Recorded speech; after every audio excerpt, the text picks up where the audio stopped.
বিশ্বজুড়ে আন্তর্জাতিক গণমাধ্যমে গুরুত্বের সঙ্গে প্রকাশিত হয়েছে সাবেক প্রধানমন্ত্রী ও বিএনপি চেয়ারপারসন বেগম খালেদা জিয়ার জানাজা ও দাফনের খবর।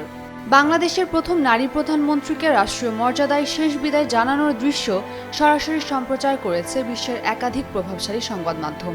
প্রায় সব প্রতিবেদনে ঢাকার সংসদ ভবন এলাকা ও আশেপাশে লাখ লাখ মানুষের ঢল নামার বিষয়টি বিশেষভাবে তুলে ধরা হয়েছে।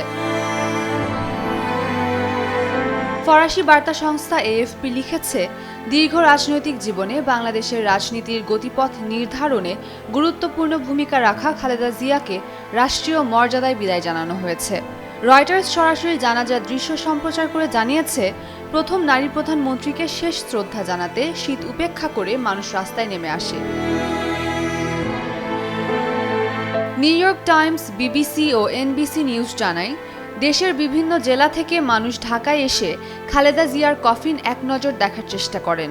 কাতার ভিত্তিক সংবাদ মাধ্যম আল জাজিরা জানা যায়, জনসমাগমের ছবি ও প্রতিবেদন প্রকাশ করে জানায়, দেশ বিদেশের নেতা ও অতিথিরাও খালেদা জিয়ার প্রতি শ্রদ্ধা জানান। এছাড়া ভারতের দ্য হিন্দু ও এনডিটিভি, পাকিস্তানের ডন ও জিও নিউজ, তুরস্কের টিআরটি ওয়ার্ল্ড সহ বহু গণমাধ্যম খালেদা জিয়ার দাফনের খবর প্রচার করে এটিকে বাংলাদেশের রাজনীতির একটি ঐতিহাসিক মুহূর্ত হিসেবে উল্লেখ করেছে। উমের উম্মান ক্রান্তি, ডেইলি সান।